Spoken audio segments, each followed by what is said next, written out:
Well, what are the absolute best times of the day to be sitting in your tree stand during the whitetail rut? That's what we're going to talk about in this video. And I'm going to show you guys what 13 years worth of trail camera photo tells us are the best times of the day during that whitetail rut to be sitting on stand. For those of you that have been following the channel for a little while, you guys know I have these data sets. I archive all of my trail camera photos, and I'm really drawing on a pretty large pool of data at this point. I added last year's 2024's trail camera photos to the data set, and I gotta say it rounds out these curves really nicely, whether that's the peak movement days or the peak times of the day. But the focus of these data sets, and when I put these videos together, is to focus on daylight activity and then also bucks that are 2 years old or older. I throw out all the yearling bucks out of this data set just because those things are such roamers and they're moving around so much throughout the fall, the entire fall for that matter, that I feel like they just kind of water down and skew the data. So we're focused on bucks that are 2 years old and better, and we're focused on that rut period. So that mid-October through the end of November time frame is when I looked at these data. Those are the photos that I took this data from. So as we get rolling into this, if you guys enjoy this video, be sure to subscribe to the channel. I upload videos like this throughout the year. If you guys enjoy content like this, that helps me out. So with that, a couple other caveats with this data you guys should know about is it's really geared towards large blocks of cover and big woods type applications. So not to say that some of these aren't in areas with some ag or food plots, but they're all taken from a large area of cover where I'm way back in some type of rut funnel. It could be a swamp island, it could be a topographical funnel between two bodies of water, stuff like that. So I wanted to make that distinction clear because, you know, if we were to just take trail camera photos from, say, the edge of a food plot, the times of days when we're getting the bucks on camera would probably be skewed totally differently. It would be skewed towards that evening time frame. All the data would be slanted that way. So when we look at this data about what time of day is the best time to be in the tree stand based on daytime buck movement, this is going to be back in those areas primarily where deer are bedded throughout the day and where those bucks feel comfortable moving in the morning, late morning, midday, afternoon time frames in broad daylight. So in addition to weeding out all the yearling buck photos, I also stripped out all the data outside of mid-October through end of November. And then, of course, I threw out all the nighttime photos as well. So I'm really not interested in that. That's not the focus of this video. I think I might do another video in the future where we look at just total deer movement or what days are the most active when you count daytime and nighttime movement. That might actually still be kind of interesting, but for the purposes of this video, we're just going to focus on that daytime movement in legal shooting light. Now, the other thing I should add, and people usually ask this question in the comments, is this pre-daylight savings time or post? So this video is going to be dropping here right at the end of October. This is going to be pre-daylight savings time, so normal daylight time throughout the summer. So as we take a look at this data, the first thing that jumped out at me was just how these bar graphs are laid out. You see that big spike in the morning, that 8 a.m. to 9 a.m. time block. So for every daylight photo that I got, I dropped it into one of these buckets, the 8 to 9 a.m., the 9 to 10 a.m., the 10 to 11 a.m., and so forth throughout the day. And as those buckets filled up, it just gets reflected in the bar graph. So we have that big jump up, that big spike in that 8 to 9 a.m. time frame. And then it subsides just a little bit, but then it holds. It really holds throughout that 11 a.m. hour. I've always said my favorite times to be on stand in a rut funnel during the peak of the rut is that 8 a.m. to 11 a.m. time frame. To me, that's the golden time. And when I've seen and shot the majority of my bucks throughout the fall, throughout the rut, when I shoot bucks peak rut. The other thing that's kind of interesting here is how that bar graph, those bars kind of hold throughout that noon, 1 o'clock hour. And this makes sense. When I think back to a lot of my trail camera photos or deer encounters, other guys in camp, there's a lot of sightings in that noon to 1 p.m. time frame. It's a really good time to be on stand, to stay on stand throughout the day. I make sure whenever I'm rut hunting, We gun hunt up in northeastern Minnesota, kind of as you get kind of into that Arrowhead region a little bit, and I make sure I stay on stand through that lunch hour, that 12:30 to 1:30 time frame. I'll usually stay out there till 2 p.m. at least, or maybe even a little later. And then if I'm going to get down, and usually I do get down, I pull an all-day sit here and there, but more often than not, I do get down at some point in the afternoon.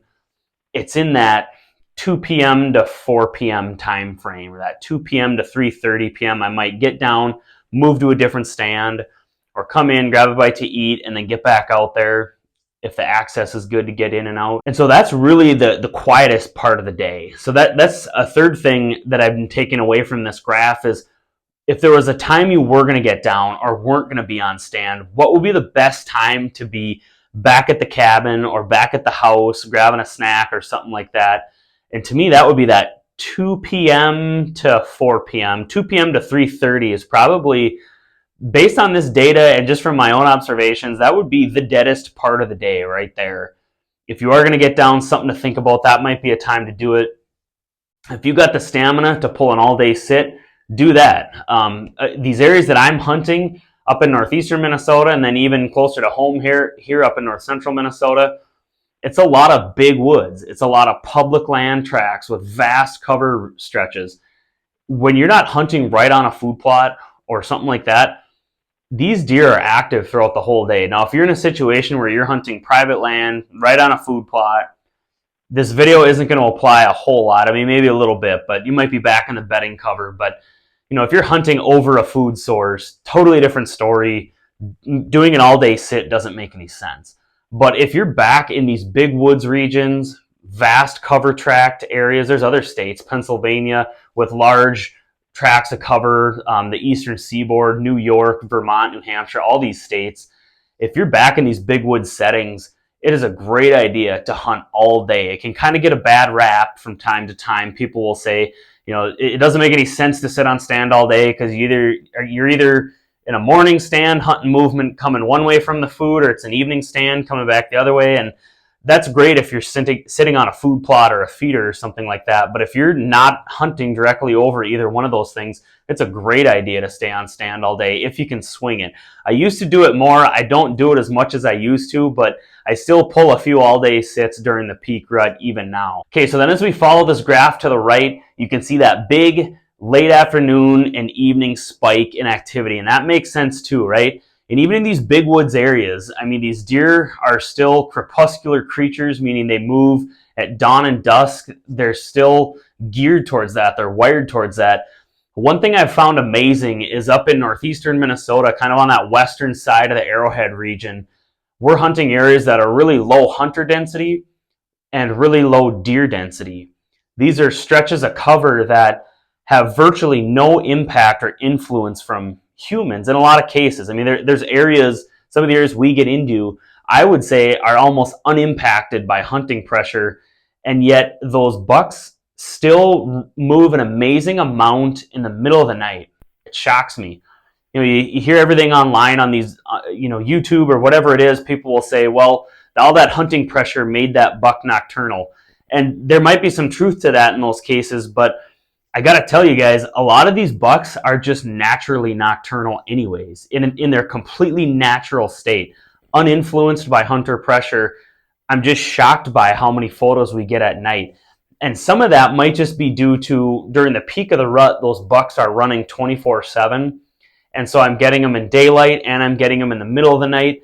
And that buck is in the survival instinct mode and he's trying to propagate the species. And all he knows to do is just go steady 24 hours a day, searching for does, trying to breed does. And that might be what's going on there, because these pictures are during the peak of the rut when I get these things at night.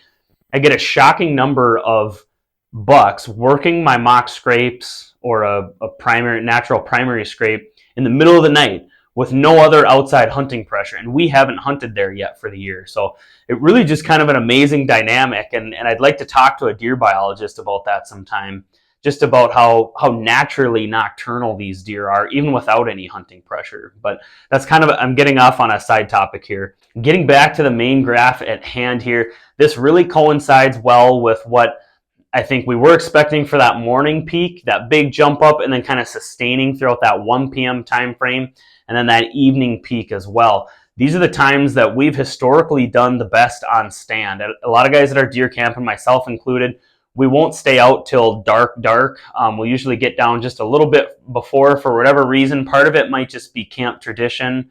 The other reason is we don't have any food plots. There's no ag around there. It's just big woods wilderness. And seeing this graph does make me think that we need to be a little bit better about staying out there later on stand till sunset, because these pictures prove it. And, you know, this isn't a one-off thing. This is 13 years worth of trail camera data that I've been saving and archiving on these hard drives for many, many years. And it really bears that truth out, you know, and so don't sleep on that evening time frame. Even if you're in a big woods cover type situation, it's a great time to be on stand. Thinking back to a lot of the bucks that we've shot at our deer camp over the years, far and away the vast majority of them have come that mid to late morning time frame. That's just when we seem to see and shoot our bucks up there. Now, as I mentioned before, a lot of guys at our deer camp don't stay out till sunset or a half hour after sunset, but we probably would be shooting more if we did some more of that. Now, back closer to home here in north central Minnesota, where I do still bow hunt, a lot of you guys know I do own private land here. We put in food plots around here. I'm sitting till a half hour after dark. I'm sitting till the end of legal light when I'm on or near food. But again, that's a little bit different topic, not kind of what this video is geared for. But that's really the golden hour. I mean, that's really the golden time to be on stand in my mind, is if you can find a way to get on stand early, half hour before legal light. That's usually what I shoot for. So I know some guys will do a lot earlier than that. Some guys will get out there right at light. There have been mornings I get out there a little bit after, or just at gray light, or even a little bit after. Especially since I was stalked by what I believe was a mountain lion up at our cabin. But that's a whole nother story, but that's a true story. A couple years ago, I was actually stalked, and I witnessed it with my flashlight, and it was a super sketchy situation, but maybe I'll make a video about that. But ever since that happened to me, I've made sure I have a good flashlight that I can mount onto my gun, and that I'm a lot more wary and ready in the woods, walking to and from my stands in the dark. I do like to try to get out there as early as I can, and if you guys can find a way to stay on stand through that noon, 1 o'clock hour, I think you're capturing the vast majority, the best part of the day. You've captured it. If you can find a way to stay on stand that long, bring some snacks out, bring a book out. Your cell phone has a good battery. Dink around on your phone if that's what you have to do, just to make sure you're staying out there during those times. And plus, we've all heard people talk about how when everyone comes in for the noon or late morning brunch, they can kick deer around. That's true. Although in the big woods, I don't know if that really helps us out much or not. But those are my thoughts on the best time of day to be on stand. I hope you guys enjoyed the video. The peak of the rut is a few days away. I'm so fired up right now. I have not punched my tag yet here in Minnesota. I'm going to be getting after it really hard over the next couple weeks. I wish you guys well. I hope you stay safe, and more than all, I hope you have a really fulfilling fall this year. Enjoy that time with friends and family. Take care, and I will catch you guys on the next video.